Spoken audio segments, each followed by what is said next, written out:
Hi friends, നമുക്ക് വചനം വായിച്ചു നോക്കിയാലോ. ഗുരു, രാത്രി മുഴുവൻ അധ്വാനിച്ചിട്ടും ഞങ്ങൾക്ക് ഒന്നും കിട്ടിയില്ല. എങ്കിലും നീ പറഞ്ഞതനുസരിച്ച് ഞാൻ വലയിറക്കാം. ലൂക്കായുടെ സുവിശേഷം 5-ാം അധ്യായം 5-ാം തിരുവചനം. എന്താ നമുക്ക് നോക്കിയാലോ. ഒരു രാത്രി മുഴുവൻ ഗനേസറത്ത് തടാകത്തിൽ അധ്വാനിച്ചിട്ടൊന്നും മീനൊന്നും കിട്ടാതെ നിൽക്കുന്ന ശിമയോനോട് യേശു പറഞ്ഞു, ആഴത്തിലേക്ക് നീക്കി മീൻ പിടിക്കാൻ വലയിറക്കുക. കടലിൻ്റെ സ്പന്ദനം അറിയാവുന്ന ശിമയോന് ഇനിയും വലയിറക്കിയാൽ മീൻ കിട്ടുമെന്ന് പ്രതീക്ഷയില്ല.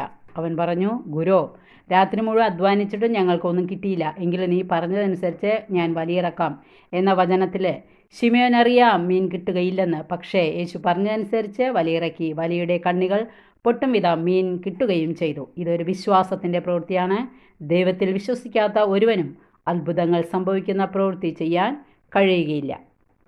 നിരന്തരമായ പ്രാർത്ഥനയിലൂടെയാണ് മനുഷ്യനെ യേശുവിലെ വിശ്വാസം വർദ്ധിപ്പിക്കാൻ കഴിയുക. Okay, thank you, by.